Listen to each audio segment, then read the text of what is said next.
Okay, I'm going to go ahead and get started now. If anybody has any questions while I'm going through this, I'll be regularly checking our channel for questions or things that need more clarification.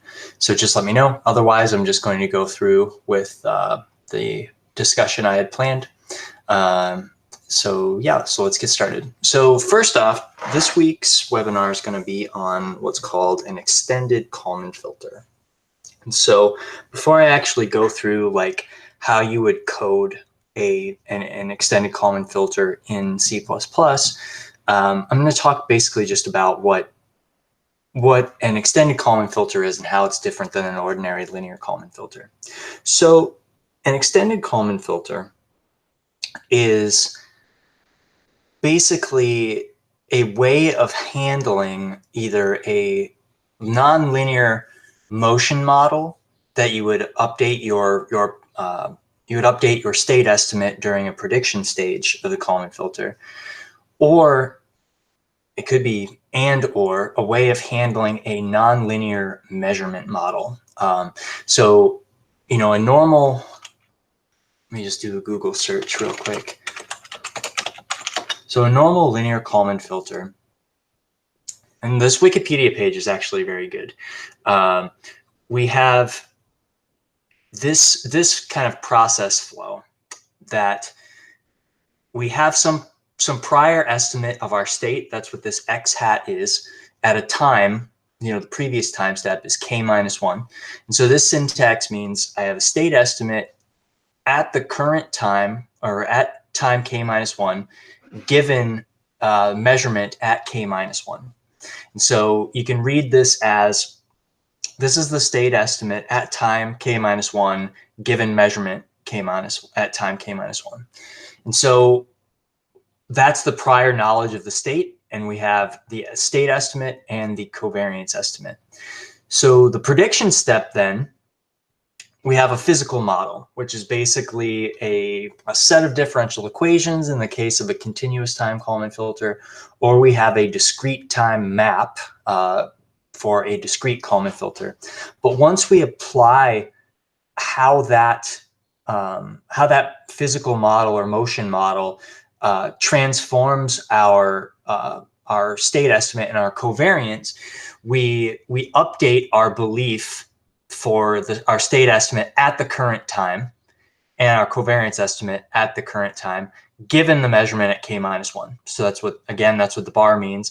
This is our state estimate at time k, given the measurement at k-1.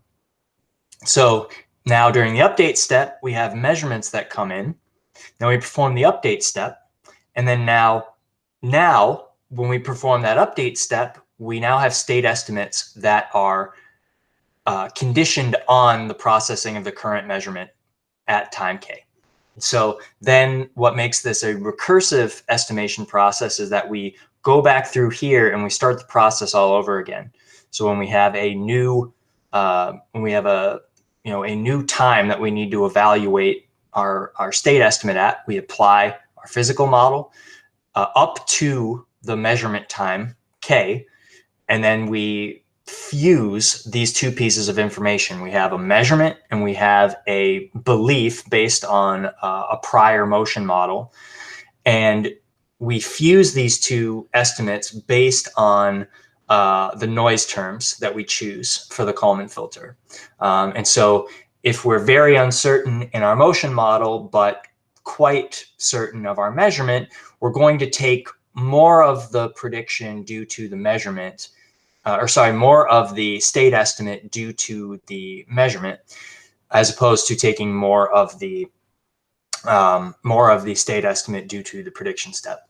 And so the same condition is kind of flip-flopped. We would, if our measurement is more uncertain than our current estimate, we may actually take more of our belief, our state estimate from the prediction than we would from the measurement. But this doesn't happen very often. And what happens here is actually quite interesting. If you know anything about, the sum of two Gaussian processes is itself Gaussian, and the resulting covariance is minimized. So like when we're combining two pieces of information that represent the same true physical underlying state, and we combine those two hypotheses, or we fuse them, the two hypotheses being our state estimate given this prediction, and our measurement, what our measurement says should be our our guess. We basically fuse these two pieces of information, and what we're left with is a result that's somewhere in between the two predictions with a smaller covariance. And so this works out nice mathematically, and I would say, look up more about combining or fusing two Gaussian processes and what that does to the resulting covariance.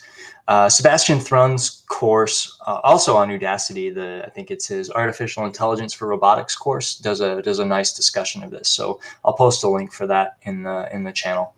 But it's basically, a consequence of Bayes' rule, which itself is, a Kalman filter is a Bayes filter. Okay, so now here, this is these are the equations for the discrete time Kalman filter. So we have a motion model here. So we have, this is a discrete time Kalman filter because there's no, well, for one thing, there's no x dot equals ax plus bu. So there's no differential equation for the evolution. It says that the state estimate at the current time equals some affine transformation. Affine in this case just means a linear transformation of the current state plus another affine transformation applied to the current control, which the control in this case for like a car would be your throttle and your steering angle would be your control input, plus W, which is some noise. And so this noise term is distributed. It's assumed to be a white noise process with zero mean and covariance, which is user tunable to be this matrix QK. And so the choice of noise terms in a Kalman filter it can be very subtle, and there's kind of as much art as there is science. But the basic idea, and I hope that the course covers this, but the basic idea is there are statistical checks to make sure that your Kalman filter is consistent, statistically consistent with the noise matrices that you've chosen. And what I mean by that is if your noise matrices are chosen correctly, let's just restrict our discussion to the measurement case now. If your chosen covariance is consistent for what you have observed, you should basically see that less than, about 5%, but less than 5% of the time, you should observe a measurement that is outside of a 2 sigma covariance ellipse. So what I would mean by that is, each time you generate a measurement that is centered around your true, it should be centered around your actual value. And if you take a measurement 95 times out of 100, that measurement should be within 2 standard deviations as defined by your measurement covariance. In this case, it would be RK. And if that's not the case, like your covariance is too large, and for every measurement you observe, it's within two standard deviations, despite the fact that you have 5,000, 10,000 measurements, then you know that you've chosen a covariance that's too large. Similarly, if you have a case where 50 measurements out of 100 are outside of 2 sigma bound, then you know that you've chosen a covariance matrix that's too small. But this is a way of like checking statistical consistency, and you can do this You can do this with what's called Mahalanobis distance, which I don't know if that's discussed here in the page. Oh, that's a bummer. So Mahalanobis distance is basically it's a Euclidean norm, but it's been scaled by a covariance matrix. So if we see the form of this looks a lot like what pops up inside of a multivariate Gaussian. So the multivariate Gaussian has an exponential of minus x minus mu transpose S inverse, S is a covariance matrix, x minus mu. And this is basically a way of quantifying a normalized distance where the distance is normalized by the covariance matrix. And so you can see that in this process, you should see this value, because you've removed the covariance. This should fall somewhere between 0 and square root of 2, 95% of the time for a Gaussian distribution. So the square root would come obviously from here. Remember, I was saying that two standard deviations. We go back to the standard bell curve. It's 95% of the mass of the probability density function lies within 2 standard deviations from the mean. And so we can basically use this Mahalanobis distance to tell us what the normalized deviation from the mean is for all of these points. So what we should get out of this, well, if we look at the Mahalanobis distance squared, what we would get is a chi-squared distribution. And then that chi-squared distribution, we can look at what our confidence intervals are.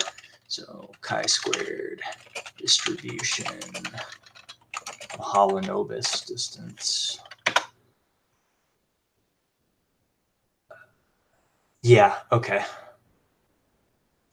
I'll post, I mean, these things, this is very, this is already more depth than I was hoping to go into, because I really wanted to go into code, but I'll post links for these things. But the point I'm really just trying to make is that there are statistical checks for consistency on a Kalman filter covariance matrix. So you do have freedom to choose your process noise and your measurement noise, but you have tools to help you in choosing those covariance matrices.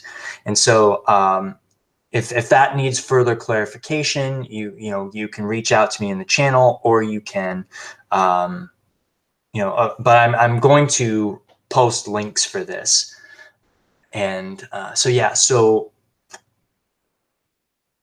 okay, so I'm gonna move on because I've already kind of gone deeper down the rabbit hole than I had hoped to. But I'm gonna go back to the Kalman filter equations here. So we have this. This is now our motion model. So this matrix FK is called the state transition model. The observation model is what matrix we can transform, or what matrix transforms xk and provides us with the measurement. So this is basically a mapping from our state space to our measurement space, because we're not always able to directly observe all of our state. We may observe some transformation of that state, and the matrix H encodes how we transform our state into our measurement space. But as we can see here, this is all linear, right? So I'm applying a matrix, FK is a matrix, and I'm multiplying it times a vector, which xk minus 1 is our state estimate, which is a n-dimensional vector where n is the number of states. And so well, what happens when our state transition model is nonlinear, or our observation model is nonlinear?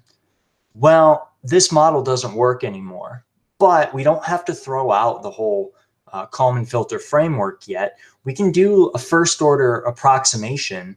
Well, we can basically use a first order model to propagate our covariance, and we can use the full nonlinear state transition model to transform our state. And so this is what's called an extended Kalman filter.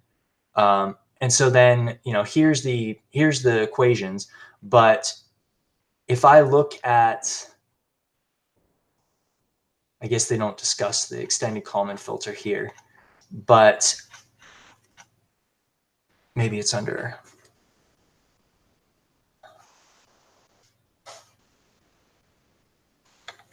Just do a search. Okay.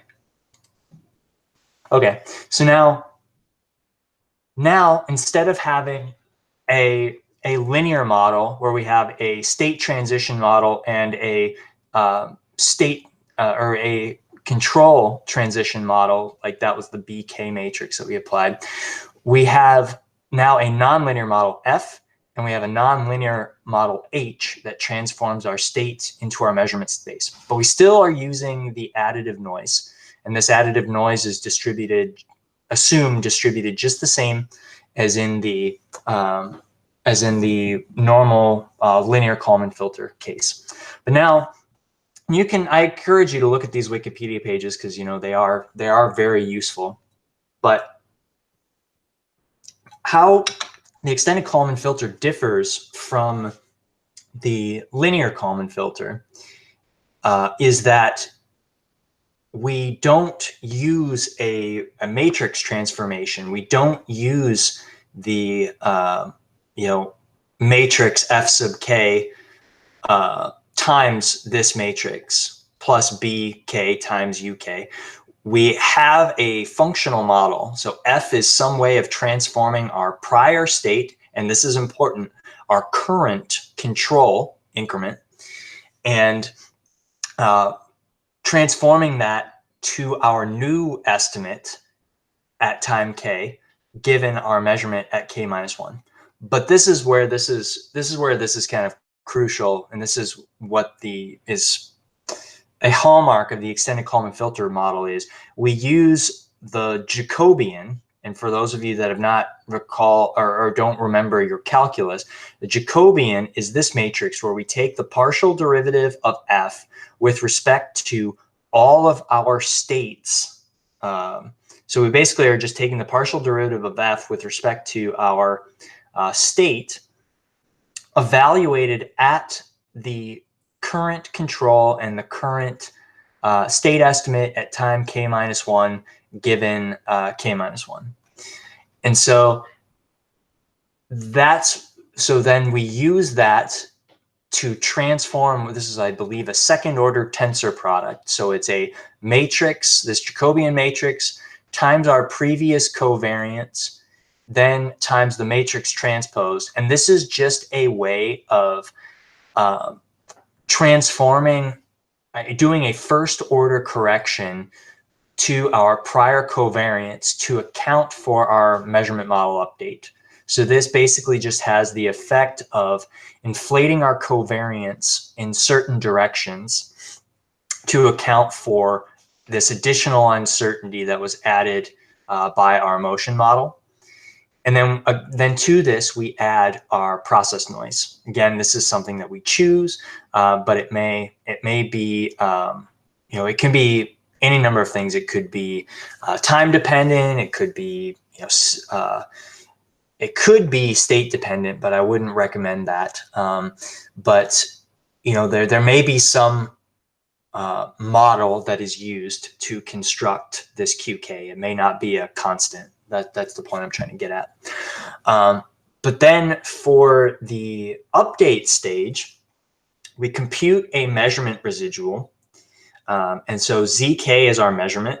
And we subtract H now transforms our prediction, right? So this is really a difference between what we actually measured and what we would expect to measure given our current state estimate which our current state estimate after the predict stage is what we believe given our motion model and our previous measurement. And so we look at this y tilde k is what's known as a measurement residual. So it's the difference between what we actually measured and what we believe we should have measured given our best guess for the state. And okay, no questions. And then we update our, this is called the measurement innovation covariance. We update this measurement innovation covariance using the Jacobian of our measurement, our nonlinear measurement model, with respect to our guess at the current time given our measurement at k-1. And then we add to that our measurement uncertainty. And so now we have this measurement S sub k. Now this, back to the idea of the Mahalanobis distance, this is the same S that you would use here to compute the Mahalanobis distance. But in this case now, our measurement residual, if our filter is consistent, we would expect that this measurement residual should be a Gaussian random process with zero mean and covariance defined by this, which is our overall innovation uncertainty. So this represents, based on all of our prior knowledge, this represents our best guess of what our uncertainty is in the underlying, and how the underlying residual is distributed around a zero mean. So this represents our best guess of our uncertainty. And so this is where we can cook up a Mahalanobis distance checker. In this case, I would use the Mahalanobis distance squared. Then we can go based on our number of degrees of freedom, which the number of degrees of freedom in this case is the number of states in our state space. So if we had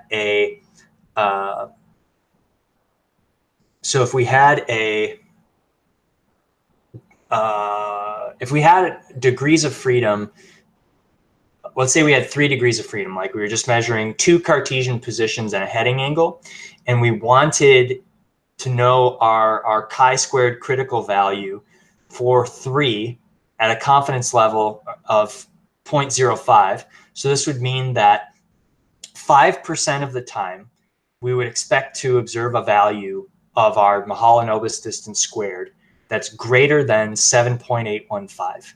And so if our filter is consistent, that is, we chose the right process noise and we chose the right measurement noise covariances, the QK and the RK, we should see that about 5 times out of 100 for this particular problem with 3 states, we would expect to see the values. We expect to see 5 out of 100 values above this critical value for the chi-squared distribution. So I hope that makes sense. But you know, I'll post these as links in the channel afterwards. But back to the rest of the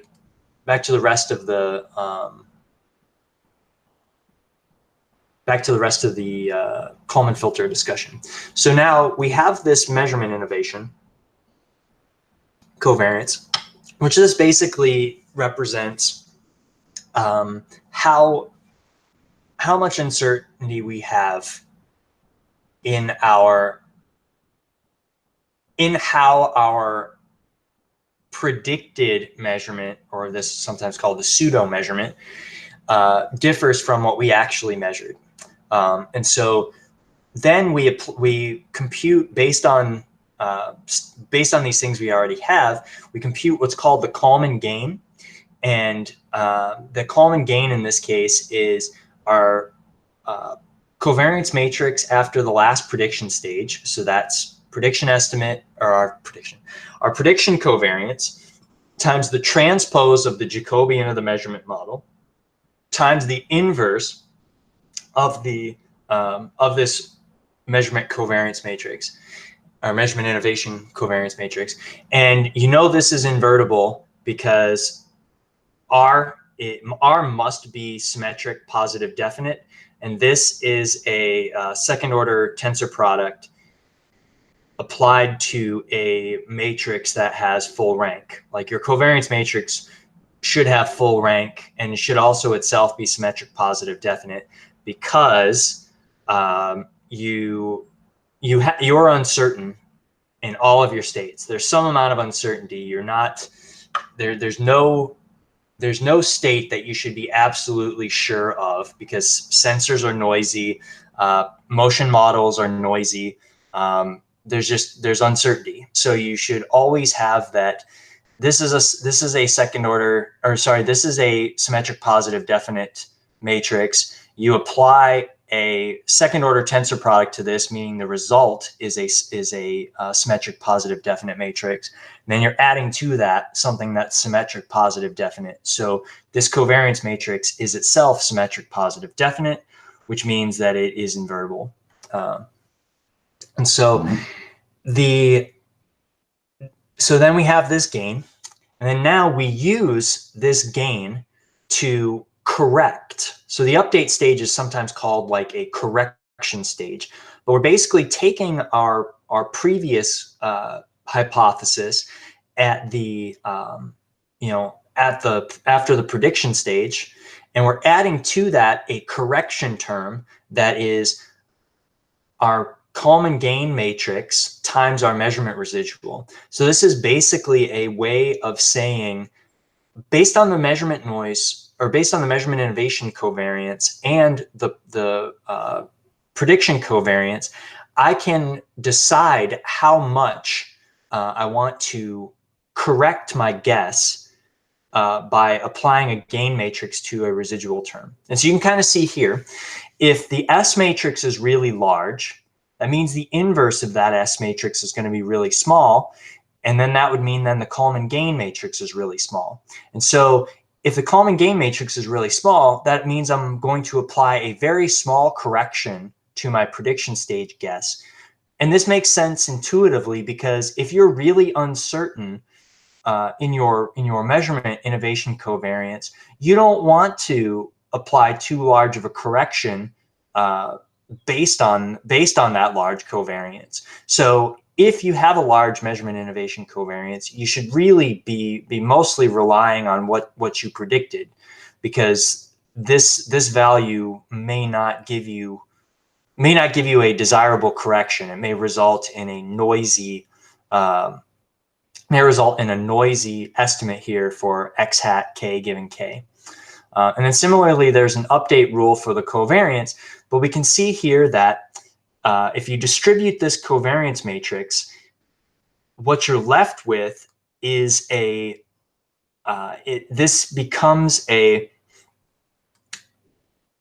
well, if you plug in what k is for this, and you look at what this term looks like, this is your prediction covariance matrix, and then you're subtracting off of it a like it's a symmetric, positive, definite form again. So you're taking a symmetric, positive, definite matrix, and you're subtracting off a symmetric, positive, definite matrix, but it is smaller than your previous matrix. So this pk given k is smaller in terms of eigenvalues, in terms of matrix norm, which is the same thing, but your resulting covariance after processing an update is less than what your covariance matrix was at the end of the prediction stage. And so this is really kind of awesome and worth note, is that your covariance update during a prediction stage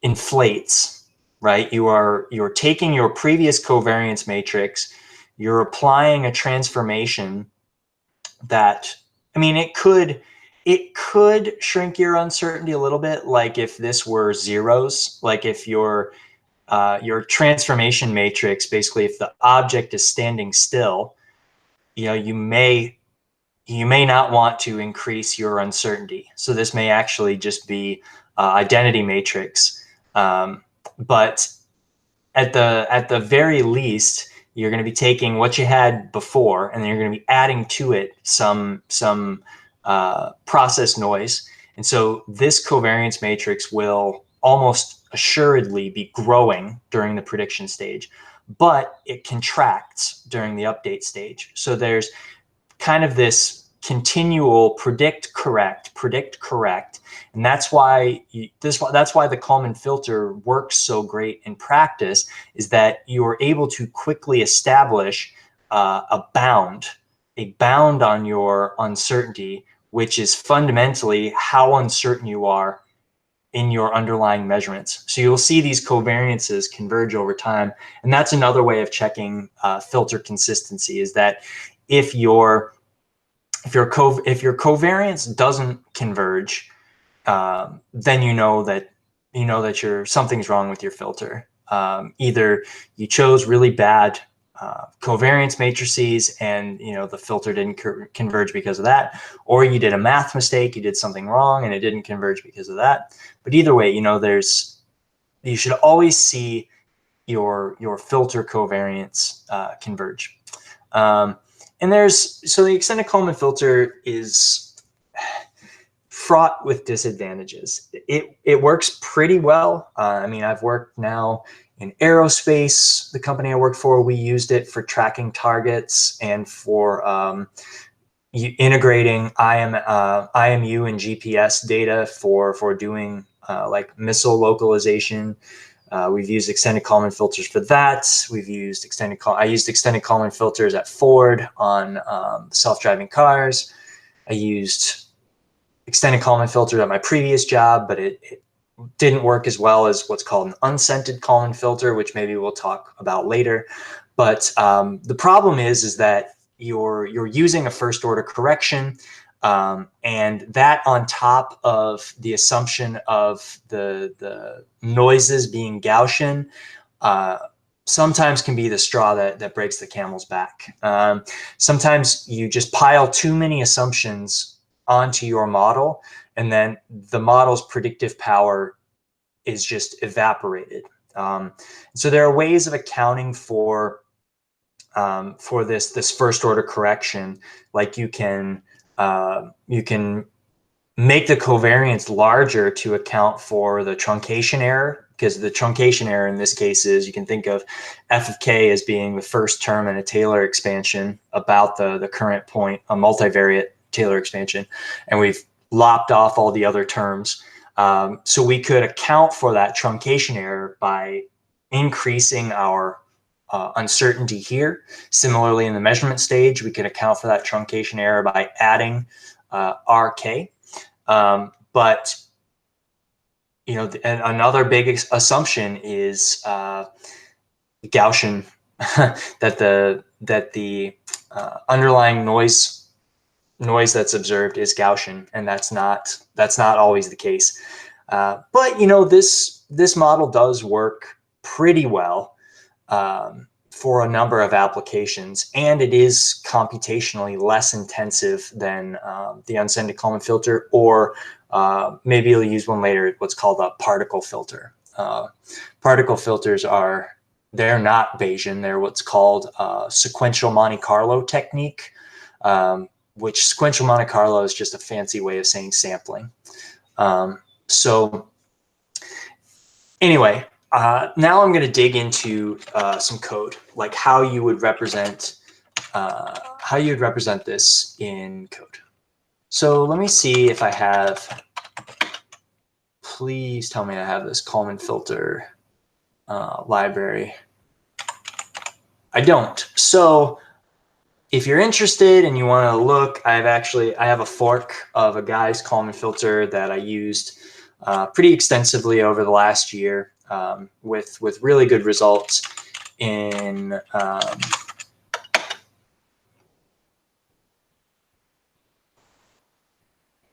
let me see.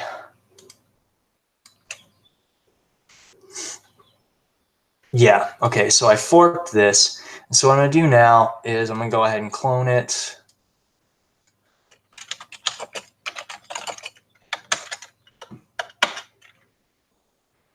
Okay. All right, so now this is really nice, and this is kind of a nice design principle of C++ that can be used. This is an example of what's called a header-only library. And header-only libraries are great because you actually don't have to compile anything in order to use this code in your application. You can just include a header file, and the header file will, when you import it, it will take in the code definitions you need, and you'll be able to, at compile time, you'll be able to use whatever definitions and declarations in that header file without having to do linkage against either a static or a dynamic library at compile time. And this is really nice because if you ever had to deal with like linkages in CMake or using make, sometimes they can get kind of gnarly. And if you want to modify something, like you want to modify how something works in the library, you'd have to recompile the library and then you'd have to link against that new library. Whereas with a header-only implementation, you can just update the header file and then compile your application that includes that header file, and you'll get the change automatically. Okay, so now I'm going to, for the remaining 20 minutes, I'm just going to dive into this library's implementation of an extended Kalman filter. So inside of the include directory, there's this Kalman. Look right here. I have an extended Kalman filter implementation. So I'll just kind of walk through this because it is nicely laid out. I don't care for how the unscented Kalman filter is laid out, but I think the extended Kalman filter looks really nice. So I'm going to talk through some kind of nice C++ design principles, and I'm also going to highlight the actual implementation. And this uses eigen types. And so here, remember what I talked about namespaces previously. This is a way of just basically segregating your code base so that there won't be any kind of name collision. Like if you want to call something by an innocuous name like add or at, or some name that's not very descriptive, and it may also be used by other applications that you're linking against or using, you can put your code inside of a namespace, and then the compiler will automatically handle resolution. And it's basically just a way of exercising more control at compile time. And so this is interesting. I spoke about this last week, this templating, but I only templated on a type, right? So it turns out that you can template on a class as well. You can actually make this class definition dependent upon another class itself. And so in this case, we're saying that we're creating a class, extended Kalman filter, that inherits, that's what this public means, it inherits from standard filter base class, which is also templated on state type. That's how we pass this. And if this isn't clear, go back and look at last week's webinar. I talk about this a little bit, at least enough to kind of satisfy curiosity, I think. And so extended Kalman filter inherits from standard filter base, which if we look at this, standard filter base is very simple. It has a protected member that's basically just there's some, it makes a definition of what base is. So base is just simply standard base, which is defined in this standard base, which I won't go digging into this, but it's also a covariance matrix. So we're using something that is defined, in this case, it should be public. I might as well look at it, because now I don't want to confuse you, let alone confuse myself. Okay, so here, standard base now is just a protected member that is a covariance templated on state type, which again, this is a class that is templated on state type. And this is pretty well commented. But then we have public methods that are a get covariance and get covariance square root. I'm not gonna talk about that. So covariance square root, there's a way of handling numerical instabilities in numerical Kalman filters. This method's called like a square root filter, but I don't want to get into that. But if you're interested, this library talks, there's references that you can look at. But basically, this standard base just is a simple interface. It's an abstract base class that allows you to have a protected member P, which means that only objects that inherit directly from can access this covariance. And we also provide get and set methods. So a get method is just a way for a non-friend class a non-friend class to get access to read-only access, and that's what this const actually, well, both of these const actually. This const means you're making a commitment not to change any state internal to the of this class. And this const here basically just means that you're returning something that is not modifiable. You're making a commitment to the compiler that you will not modify what gets returned from here. And so it's a little odd that we don't also have a const here. That could be, I believe that that's actually bad architecture. But so this actually should have a const here. But here then we also provide set methods. And then here we define, this is what's called a constructor.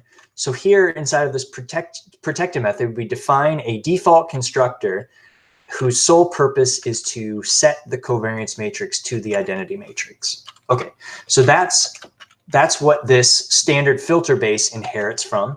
And so from here, we're using base, which was defined there, and then we're also using, we actually just do a type def. So standard base templated on state type is just called base, and then in this child class, we're using base P. So this guy, standard filter base, will now have a protected member called P that inherits directly from base. Okay, so now if I look back up, that's the first thing. So now Kalman filter base is another thing we inherit from. Okay, so now Kalman filter base goes a little further. We're still templated on a state type, but we do a static assert that in this case is saying that we need to have a non-zero state. So this is commented out, like the rows at compile time equals dynamic. This means that Eigen has a special way of handling dynamically sizable arrays at compile time with this Eigen dynamic. It's a type def, really. It's like a definition. It's a definition, not a type def. Sorry, it's a definition. But this is commented out now. So all we're saying is that the number of rows here needs to be known at compile time, and it needs to be greater than 0. So that's a perfectly reasonable assertion to make. If we're going to be estimating, using a Kalman filter to estimate a state, it should have at least one state variable. And similarly, this is a vector that has at least one row, but it's a column vector, so it'll only have one column. Okay, and so then here we do these type defs to basically just say state type has a scalar type associated with it, which will usually be float or double. So we do type defs of, the scalar type is what we're going to call T, and the type def is what we're going to call, state type is what we're going to call state. So now here protected. So a Kalman filter now has a protected member called X, right? And if we look back to a Kalman filter, that X is just our current guess for what the state estimate is. And so we have a protected member that we don't want anybody that instantiates a Kalman class to be able to directly write to this. We only want the instance itself to be able to modify this variable, or friends, that we may have something that is a friend class to the Kalman filter class. But the fact that this is designated as a base, we probably don't want to instantiate this directly. And as you can see here, we don't have any definitions for a predict or an update, so it would be a bad idea to try to create an instance of Kalman filter base. This is what's called an abstract base class, as it is noted here. Basically, this just means something that we just want this to be an interface for inheriting classes. So it provides us a way of getting the state and initializing the state. And then here there's a base class constructor, but it doesn't do anything, because again, this is kind of a, you know, an abstract base class that we don't really need to do anything with.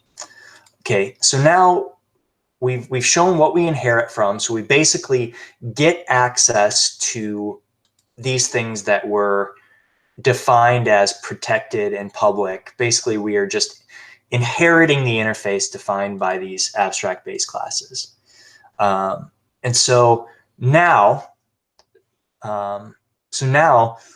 we do type def. Similarly, this is kind of just an architectural choice that the original architect of this made, but you can do a type def Kalman base, type def standard base. We're going to use the state type from Kalman base, which again was just inherited directly from standard base scalar type, or sorry, from state type scalar. State type : scalar.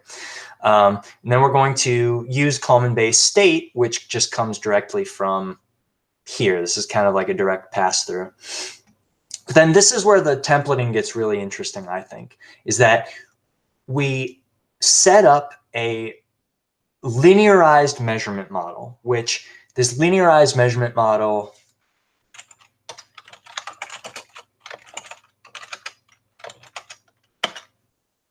is basically just what I was talking about here, with this HK and this lowercase hk, this nonlinear transformation. And so this linearized measurement model is itself a measurement model. That's why it inherits from here. But just like this, we need to define a Jacobian that's templated on a measurement and a state type.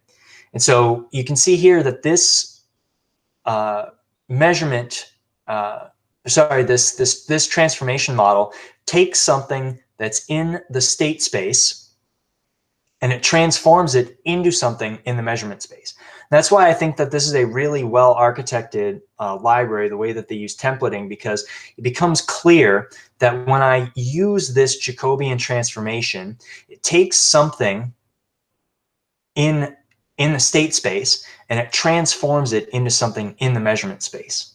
Similarly, this Jacobian of the measurement with respect to the measurement, this V term, this is something that takes a measurement covariance term and transforms that measurement covariance back into the measurement covariance. So this could just be a way of transforming a noise term to account for some additional uncertainty that's not accounted for any other way. And so now a linearized measurement model, it inherits from measurement model,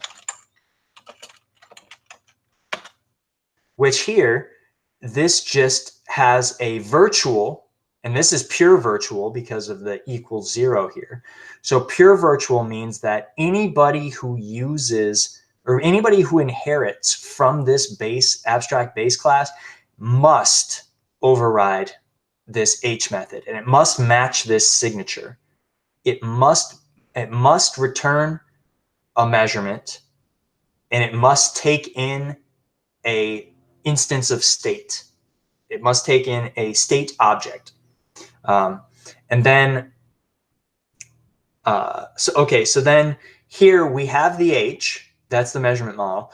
What makes this linearized measurement model special is that it extends the measurement model to include a Jacobian, which again, the user will need to define here.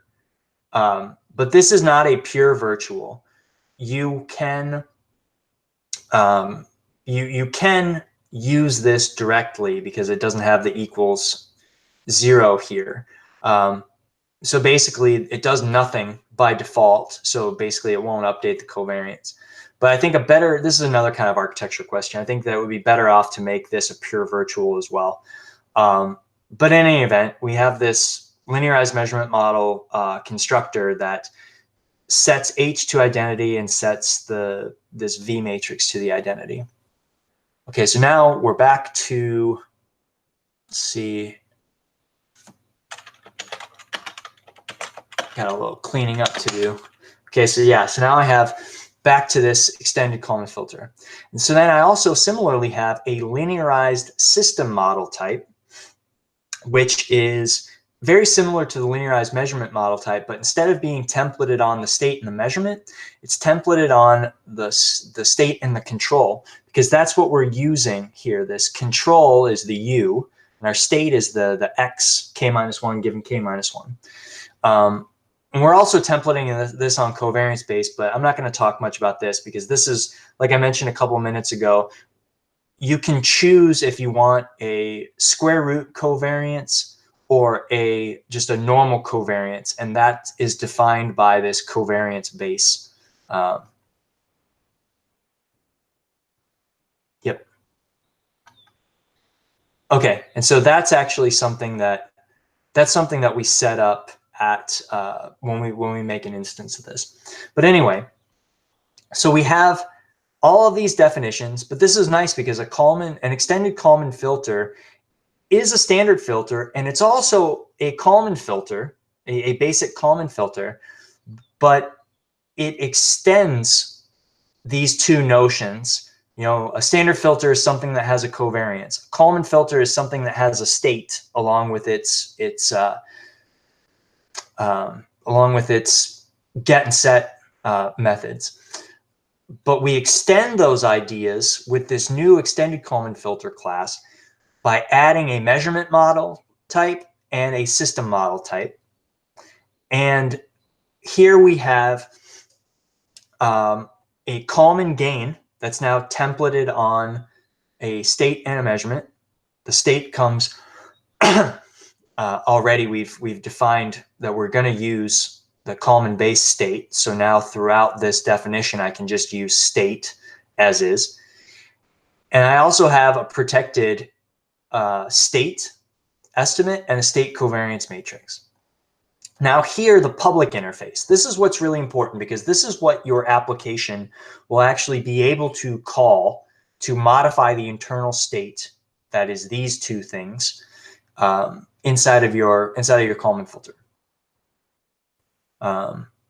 Okay, so now we have a predict model, which in this case will use this one actually makes use of we can use different function signatures with the same name, and the compiler will resolve the correct one at compile time based on the function signature. So see here, I have multiple things named predict. I've got two things named predict, and one of which takes in just a system model type, and it does a prediction step based on that system model type and 0 control step. And so this is something that you would use if you're using this Kalman filter as a tracker instead of a localization filter. So the difference between a tracking filter and a localization filter is if you're localizing something, like if you're localizing yourself, you are aware of what your control increment is because you asked for it. So on board your own robot, you have prior knowledge about what the control increment is. But if you're tracking something that's external to your robot, you won't know what that robot's control increment was. And so there's ways to account for that with different motion models. I don't really want to go into that, but I just want to make the point that if you're going to use a tracking filter, you may want to use this prediction function definition. If not, you might want to use this function definition where you apply your actual control increment. So here, we update the Jacobians. So now our system model has an updated Jacobian, which does this. Well, I think you should do this analytically, but you can compute what this Jacobian matrix would be, and this will be stored as internal state to the system model.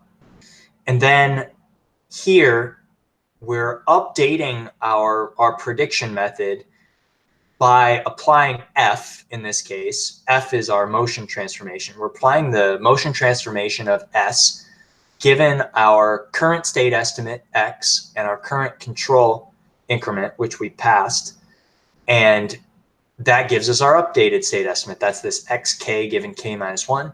And here we just compute this covariance matrix directly, where now the qk matrix here now has its place taken by our covariance transformed by a system model s.w. And so this is where, like I was talking about earlier, how you can specify a model to compute this covariance matrix that is not necessarily static or not necessarily constant. And then at the end of this, we just return.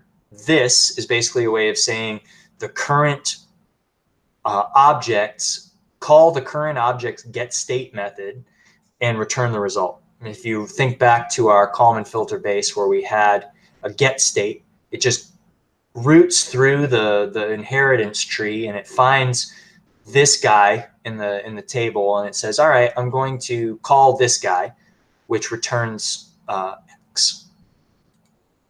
Okay, so now similarly for the update step, I'll just take the last couple of minutes and walk through this. But similarly for this update step, this is templated on a measurement.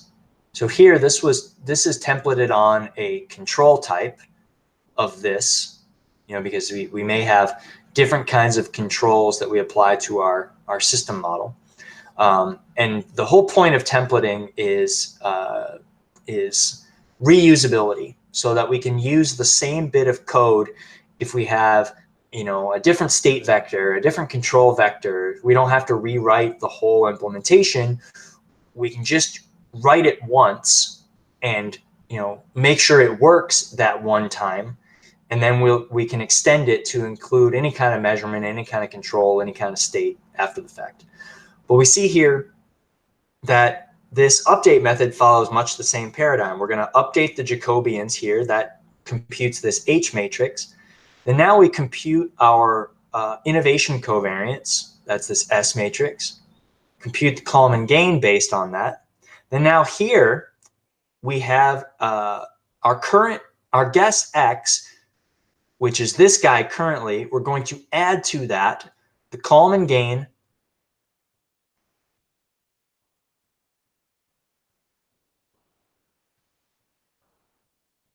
okay. Sorry. The Kalman gain times this measurement residual, which is this y tilde k here.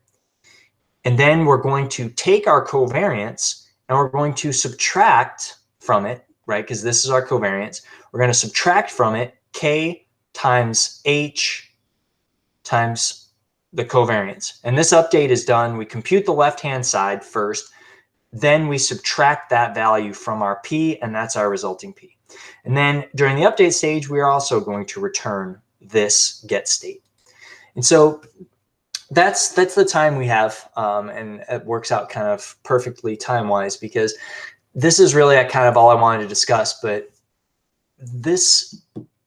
I encourage you to look at this implementation, because for the most part, it's good. I would say that the way that it handles inheritance and the way that it the way that it sets up an extendable and reusable Kalman filter library is really good. And like I said, I actually used this code at my previous job, and it's fast, it's easy to use, it's easy to import in existing projects, and yeah, there's a few things that I've done to it to make it kind of more flexible, but as this fork stands, it's in pretty good shape. So I'll post a link to this. I'll post a link to the the YouTube pages, and reach out if you have any other questions. All right, have a good week.